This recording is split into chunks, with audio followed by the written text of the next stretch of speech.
Josh McNeil, the center, called for this one. Yeah, there's going to be rumbling among them.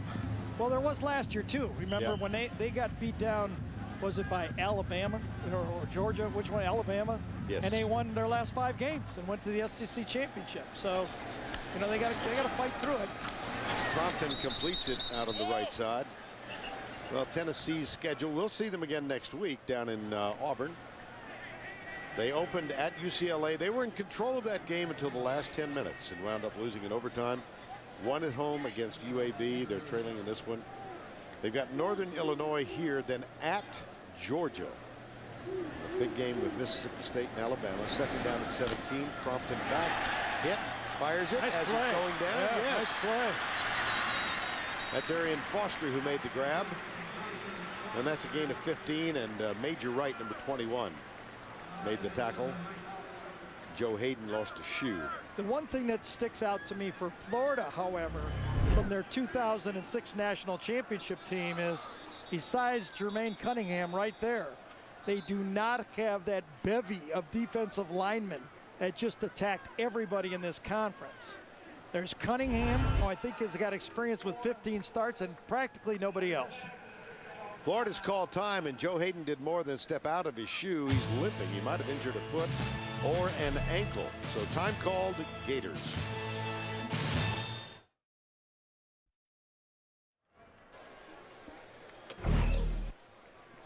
And now it's time for the 5-star play of the game presented by Wrangler. With the call, here's Mick Huber of the Florida Gator Radio Network.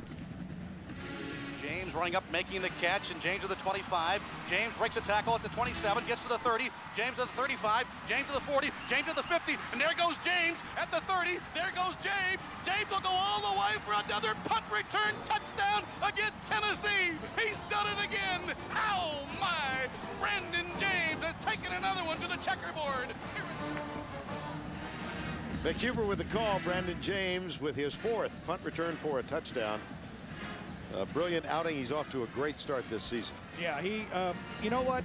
When to have a punt returner, you know, you'd love explosive, but you have to have dependable. When you get dependable and explosive, you've got a great punt return. 2 running backs on either side of Crompton now on 3rd down and 2. Crompton back. Got a man. It's caught. Nope. Overs. Marky Anderson pulled it out. I think he did, Vern. I think you're right on. I think that was caught, and Anderson got it out of there. Let's look. Good throw by Jonathan Crompton. You can see his arm ability.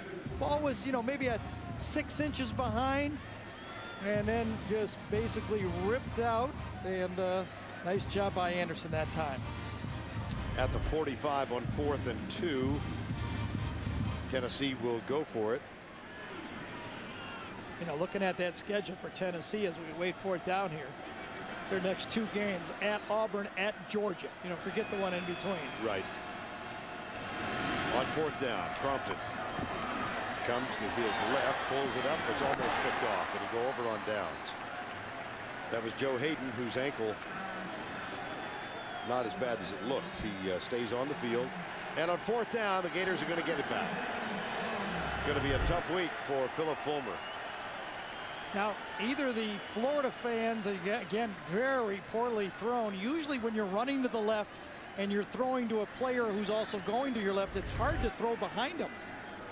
And it really is.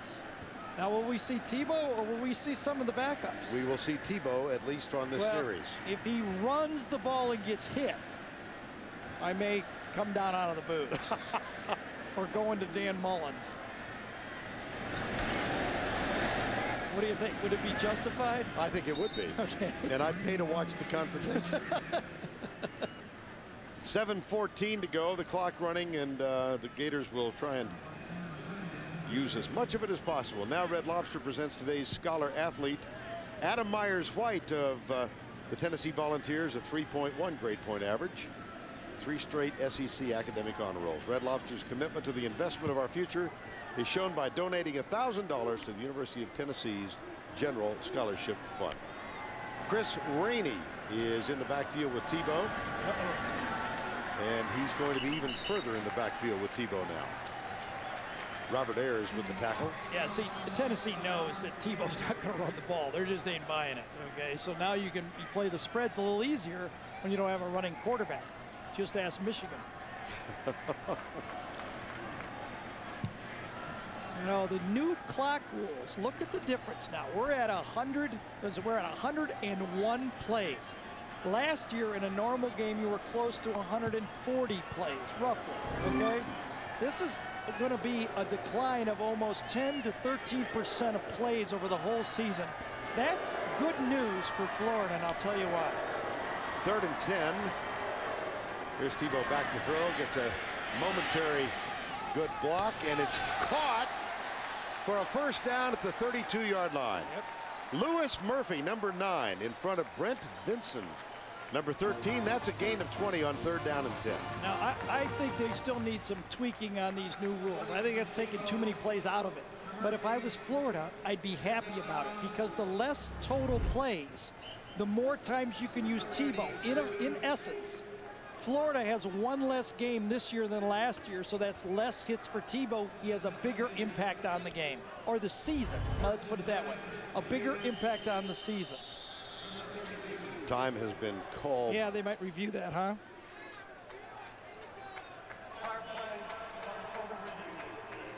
It will be reviewed. Yep. And that stops the clock with 5:40 to go. Murphy. Ooh, very close. Yeah, it is very close. Yep. Here again, is there enough to overturn the initial ruling? Might be. No. I don't think so. You don't think so? Okay. Well, there's a little black mark on the white there. If you notice that, I don't know if it happened afterwards. You know, here's an interpretation. Is it overwhelming or what? After review, the ruling on the field is confirmed. It was a good catch, first down. That was expeditious. I think that's the way you got to do it. If it's not obvious, go with what's on the field. Right. Comes down. Very close, but there's a guy standing there. We're paying, what, Rocky? What'd you make? 20,000 a weekend to do this? he's saying lower. Okay. Oh gosh. SEC official Rocky Good is with us. Yeah, but Rocky with the new money. I think if you get the percentage of the gross, you know. That one is tipped. Intended for Denarius Moore, and Eric Berry got in front of it. You wonder Deontay Thompson, I beg your pardon. Excuse me. You wonder if now Urban is trying to give Tebow his plays for his Heisman stats. You know what I mean? Tebow's streak now 144 straight attempts without an interception. This always makes me queasy. I talked to Urban about this just last week about the Miami deal when he had Tebow in there late at the end of the game, and Urban said, listen, I did not think my #1 unit played well, and I wanted to give them more snaps. I thought his field goal kicker was particularly rusty in that right. game. Yeah. Oh, nice. Inside the 15 and down to the 11-yard line goes Chris Rainey, and Rico McCoy made the tackle. That's a gain of 19. Now look at this. This is a guy that can't even get on the field for Florida, and he'd be a top 3 receiver for Tennessee. So there's a difference in the talent in this game. You know what I read? Did you read that Tennessee has the #1 recruiting budget in college football? I did see that, yes. Isn't that amazing? Yeah. Well, and of course, Fulmer has made the point over the years that they have to recruit nationally. Here's the handoff to the 10 inside the 9. That, you know, so many players in Florida. Yes. And he's got to go well outside this area. Yeah, I wasn't trying to be critical. I think what is true, Philip Fulmer has to recruit much larger territory. It's expensive. $2 million. Well, the new contracts with CBS will help each school, I think. I know. And by the way, Mike Slive, the commissioner, was here today, headed back to Birmingham. Well, you know the Tennessee players, they're not going to quit here. If I was one of them, I would be hitting someone as hard as I could. You know, the charges from Brandon Spikes that they quit last year. That is their third really reverberated. This will be throughout this Tennessee football team. Time called.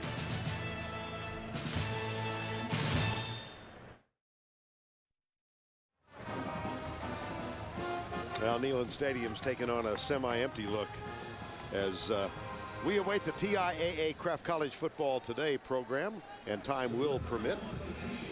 Florida's going to win this one big. They currently lead 30-6. They've got Ole Miss, and then Arkansas, LSU. Coming down there, yeah. Right. You know what? I predicted at the beginning of the game, Vern, that each team would have the ball 8 possessions. It looks like, you know, there might be a 9th, but it's 8-8 right now, and basically the game's over. That's down considerably from last year when each team had 11 or 12 possessions. Second down. Rainey tries to bounce it outside. Nice pursuit. And he's tackled by Demetrius Morley, number 7. Let's take a look at this Gator schedule now. Carl Moore gets into a little conversation. They beat Hawaii. They won against Miami. Ole Miss on the 27th, then at Arkansas. LSU at home, Kentucky, Georgia, at Vandy, South Carolina at home. Well, here's what I look at. Yep. This is the year, and I've only been here, this is my 3rd year, and I've kind of figured this thing out, taking me 3. This is the year that Florida would play at Georgia. So they really only have 3 road games in the SEC because that Georgia game is in the Gator Bowl. And then you look at who they play, Arkansas and Ole Miss. That's pretty, you know, you don't get much better than that in this league. Here's Tebow, still on the field and hit as he goes out of bounds. Just don't agree with this, I have to say. I don't care about the running up the score thing. Doesn't matter to me. But I just don't understand my quarterback getting hit in a game that's over.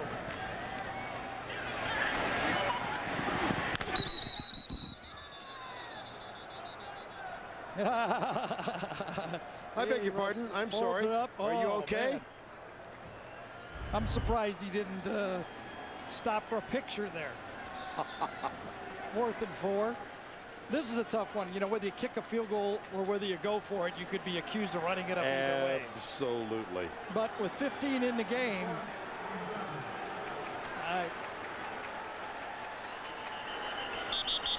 flag thrown. Delay a game. Yep. Dead ball. Delay a game. Offense. 5-yard penalty. Remains 4th down. Fair to say that Urban Meyer and Philip Fulmer are not the closest of friends in this league. Yeah, it looks like it. But, you know, the interesting part of that Spikes quote about him quitting, Philip Fulmer's response was, that comes from the coaches usually, not the players. That said volumes. 4th down and 9. Here's Tebow. That's Rainey. Goes right. Yeah, that was a good call. Yeah. That's the call I'd make right there.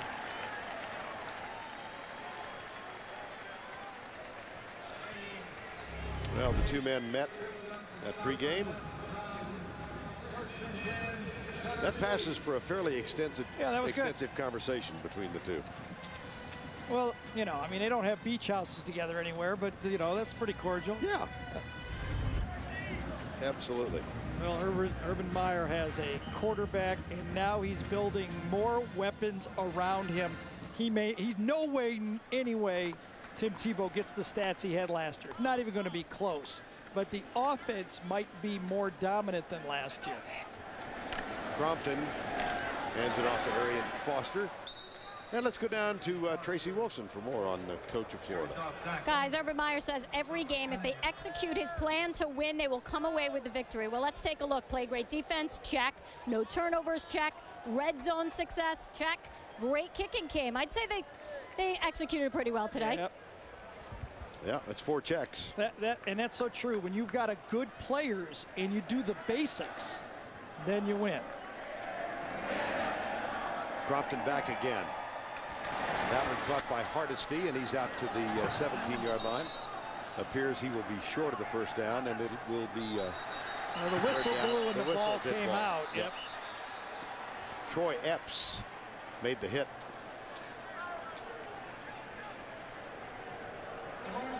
So where does Tennessee go from here? Well, you know, we somewhat counted them out last year. Remember that after that game, most people who saw that 59-point game by Florida said, where will Tennessee go? They came and played in the SEC championship.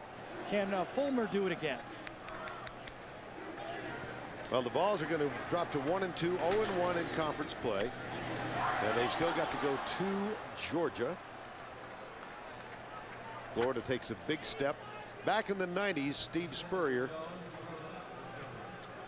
handed Philip Fulmer and the Volunteers 5 consecutive losses in the series. And Urban Meyer is going to become the first coach for the Gators since then to win 4 in a row against Philip Fulmer. You know what's tough for Philip Fulmer, Vern, is I don't know, nothing disparaging about anybody. I don't know if Tennessee beats Ole Miss or Vanderbilt or anybody today. They let alone Florida. That's how badly they played in this football game. Chad Cunningham is on to punt. Had one returned earlier. This one is very short. See what kind of bounce he gets. He doesn't get any. It goes out of bounds and will be marked at the 49-yard line. 32-yard punt for Cunningham, who's playing the first 5 games of the year because Britton Colquitt suspended 4 or 5 games because of an alcohol-related incident, actually driving under the influence. And that's 2 out of 3 games that the punter, one time he goes somewhat the wrong way to get that punt blocked in that game. And now today he punts somewhat a short punt that Brant Nat really, it wasn't his fault on this one. But 2 games, the punt team has cost Tennessee. Look who's putting the helmet back on. Yep. Well, surely he'll take a knee. Tebow will go the distance today. And they're going into the victory formation, so he will take the knee. Urban Meyer's going to go to 25-3 as a head coach with an open date before an opponent.